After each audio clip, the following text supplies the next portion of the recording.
On October 15, 2014, Ranger David Kruger's BodyCam caught a Bigfoot encounter so terrifying, Yellowstone National Park officials spent years trying to hide it from the world. What he witnessed was mankind's biggest mystery, captured right on camera. David had worked for 11 years in Yellowstone's backcountry, and his October 15th morning started with reports from experienced backpackers near Cache Creek. They'd heard sounds that didn't match any known animal, deep whooping sounds in call and response patterns.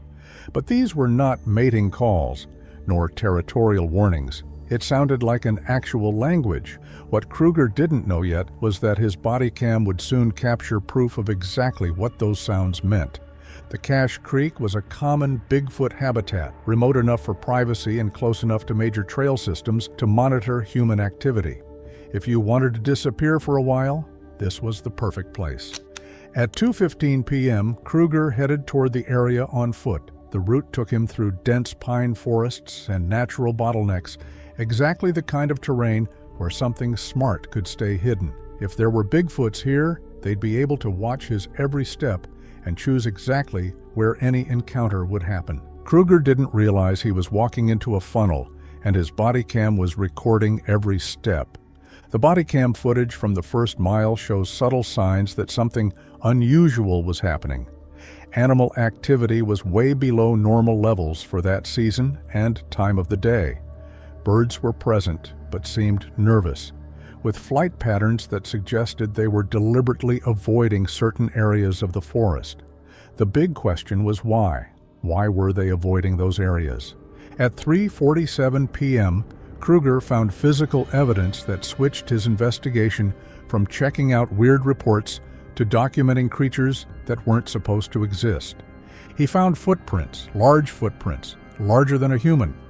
Now these footprints measured 16 inches long and 8 inches wide, measurements that could only be made by something walking upright on two legs while weighing between 600 and 800 pounds.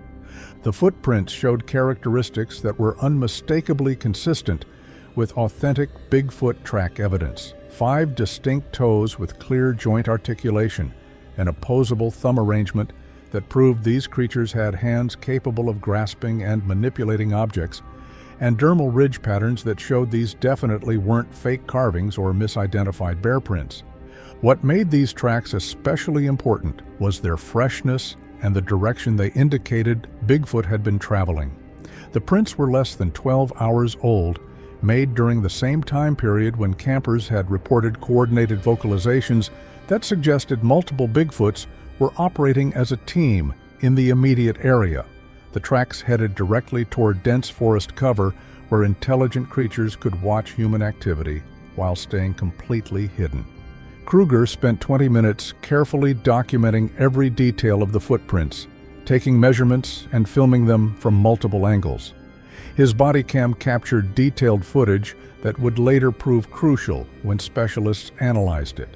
The trail of footprints led directly into elevated terrain. Kruger followed the tracks for about half a mile before losing them on rocky ground that wouldn't hold impressions, but the direction was unmistakable. Whatever had made those prints was moving toward elevated positions that would provide excellent observation points for monitoring human activity in the valley below. The BodyCam timestamp shows 4:03 p.m. when Kruger made a discovery that revealed just how sophisticated Bigfoot's behavior really was. He found additional footprints that weren't following the same route as the previous tracks, but were paralleling his own path with disturbing precision. These newer tracks stayed about 40 yards to his right, matching his speed and direction perfectly while maintaining distance that kept the Bigfoot just outside normal human detection range. This was absolutely terrifying when you really thought about what it meant. Bigfoot wasn't just randomly traveling through the same area where Kruger happened to be hiking. It was deliberately following him, studying how he moved, staying at surveillance distance that allowed the creature to observe human behavior while remaining completely hidden. The parallel tracks showed that Bigfoot deliberately stepped in locations that minimized ground disturbance and reduced the risk of leaving obvious signs that might alert its human target to the surveillance operation. This level of tactical sophistication demonstrated that these creatures understood human tracking techniques and could counter standard methods used to detect wildlife in forests. On the audio, you could hear it. The woods had gone quiet. At 4:12 p.m., the Bigfoot that had been stalking Kruger revealed itself through vocalizations that demonstrated the sophisticated communication capabilities that made these creatures so remarkable and dangerous. The first call came from the forest to Kruger's right, exactly where the parallel tracks suggested his pursuer was positioned. The vocalization was unlike anything in standard wildlife biology, combining incredible depth and complexity that proved it was intentional communication rather than an instinctive animal response. The sound lasted about 6 seconds. You can hear it clearly on the recording, harmonic variations that suggest actual language capability. 3 minutes later, the vocalization was repeated from a completely different location, proving the creature had moved while maintaining perfect surveillance of Kruger's position. Then a third call came from Kruger's left side, revealing that multiple Bigfoots were now involved in what appeared to be a coordinated operation designed to surround him and control his movement options. These creatures were talking to each other while positioning themselves tactically to maximize their advantage in whatever confrontation they were planning. The Bigfoot calls continued at irregular intervals as the creatures maneuvered through the forest around Kruger's position. The BodyCam audio picks up each call clearly, immediately answered by others, creating a communication network that allowed real-time coordination of their positioning and adjustments based on how Kruger was moving. At 4:19 p.m., Kruger entered a small clearing where the afternoon sunlight provided perfect conditions for what would become the most detailed visual documentation of Bigfoot appearance and behavior ever recorded. And then, the camera finally captures it in full view. The lead Bigfoot stood about 60 yards ahead, positioned beside a fallen tree, where it had apparently been doing some kind of foraging while maintaining observation of the approaching human. This Bigfoot was absolutely massive, beyond anything Kruger could have imagined possible for any North American creature. Standing fully upright, it was at least 7.5 feet tall, with a body structure that combined human-like proportions with muscle mass that exceeded anything in known animal anatomy. The shoulders were incredibly broad, supporting arms that hung past where the knees would be on a human, ending in hands that showed remarkable size and obvious dexterity. The creature was covered in dark brown hair that hung in thick clumps over visible muscle definition, dense, well-maintained, not the messy coat people usually described. The head combined human and ape features, cone-shaped skull with a pronounced sagittal crest. The face showed intelligence, despite features clearly adapted for a different evolutionary path. The eyes were positioned forward like a predator's. They showed awareness, conscious thought, not instinct. Bigfoot was thinking. For 8 seconds, Kruger watched it forage near the log. The hands manipulated decaying wood with precision, searching for grubs or protein, purposeful, deliberate movements. The BodyCam captures the exact moment. The Bigfoot turned and made direct eye contact. The eyes were positioned forward like a predator's, locked directly on Kruger with an intensity that was impossible to ignore. They showed awareness, conscious thought, not instinct. The creature wasn't reacting on autopilot like an animal caught off guard. The Bigfoot was thinking, processing, and evaluating the human standing in front of it. Those eyes held calculation and intent that went far beyond anything you'd see in even the most intelligent animals. The moment lasted 2 seconds. Kruger saw it happen in real time. Recognition, assessment, decision. The creature's expression shifted from evaluation to aggression.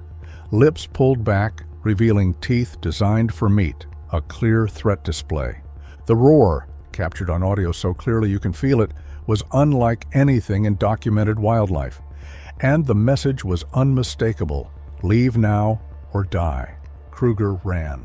Behind him, the creature didn't panic. It moved with controlled aggression, completely confident it could end the chase whenever it wanted. The Bigfoot covered ground with enormous strides, maintaining perfect balance even on difficult terrain. Each step covered what would take Kruger 3 or 4. You could hear controlled breathing aside from Kruger's tedious breathing, much different from his that was so clear in the audio, but a steady, effortless rhythm. The creature wasn't even trying. It was controlling the chase. During the chase, Kruger heard his pursuer making shorter calls that were immediately answered from other locations throughout the forest. Bigfoot was communicating with the others, coordinating positions, sharing information about his movements and potential escape routes. The forest erupted with answering calls from multiple directions. Kruger wasn't being chased by a single creature, but by a coordinated group positioned to cut off every escape route. The Bigfoot family worked together with tactical sophistication, controlling his movements to ensure the outcome they wanted. 90 seconds in, it became clear that the lead Bigfoot was controlling the distance rather than pursuing at full speed. The sounds would surge closer. Kruger could hear its breathing, its footsteps, then fall back, maintaining psychological pressure without overtaking him. This wasn't normal predatory behavior. This was psychological warfare conducted by something intelligent enough to understand the terror value of controlled intimidation. The pursuit behavior demonstrated intelligence and tactical thinking that went beyond what anyone expected. These beings understood human psychology well enough to maximize fear while maintaining complete control over the encounter. At 4:20 p.m., the psychological intimidation ended. Kruger stumbled over an exposed root and crashed to the forest floor. His BodyCam recorded the impact and the terrifying speed with which the creature closed the final distance. Before Kruger could even attempt to get up, Bigfoot was on top of him. The camera shakes violently as a massive hand grabbed Kruger's shoulder and flipped him from face down to face up with casual effort that revealed how completely outmatched human strength was against Bigfoot power. The creature could have caused devastating injury, but was choosing to demonstrate dominance instead. Up close, the Bigfoot was even more incredible and terrifying than it had appeared from a distance. The facial features showed unmistakable intelligence despite anatomical adaptations for a completely different evolutionary pathway. The eyes held awareness and evaluation, conscious thought, not instinct. The creature was studying Kruger with what looked like scientific curiosity, while simultaneously asserting physical dominance, leaving no doubt about who controlled the encounter. The creature's breath carried the smell of meat and organic matter, a diet completely outside human experience. When it opened its mouth, the teeth were adapted for crushing and tearing with strength far beyond human capability, designed for prey that would challenge even the largest known predators. When Kruger tried to draw his sidearm, the creature's response made human defenses completely useless. One casual swipe sent the weapon spinning into the underbrush with enough force to bend the metal frame. The movement was so fast that Kruger's eyes couldn't even track it. Bigfoot grabbed both of Kruger's legs and began dragging him across the forest floor. Kruger tried to slow himself by clawing at the ground, but his efforts were useless against the strength that treated his body weight as negligible. After about 20 feet, the creature stopped and positioned itself directly over him in a dominance display that left no doubt about the power hierarchy. This was the moment Kruger was certain he was about to die. Everything about the encounter had demonstrated that human technology, training, and physical capability were meaningless against creatures that combined apex predator strength with intelligence that approached or exceeded human strategic thinking. There was no reasonable expectation he would survive whatever came next. But instead of attacking, the creature released a shorter, sharper vocalization. The BodyCam catches it all. Within seconds, 2 additional Bigfoots emerge from concealed positions in the surrounding forest. Kruger had been completely surrounded throughout the entire encounter. The coordination required for this positioning demonstrated tactical planning and operational discipline that exceeded anything in known animal social structures. The second Bigfoot was slightly smaller than the first, possibly female, with similar dark brown coloring but less pronounced muscular development and a smaller sagittal ridge that might indicate sexual dimorphism. The third was clearly a juvenile, approximately 4 feet tall, but already showing the robust build that would eventually make it as formidable as the adults.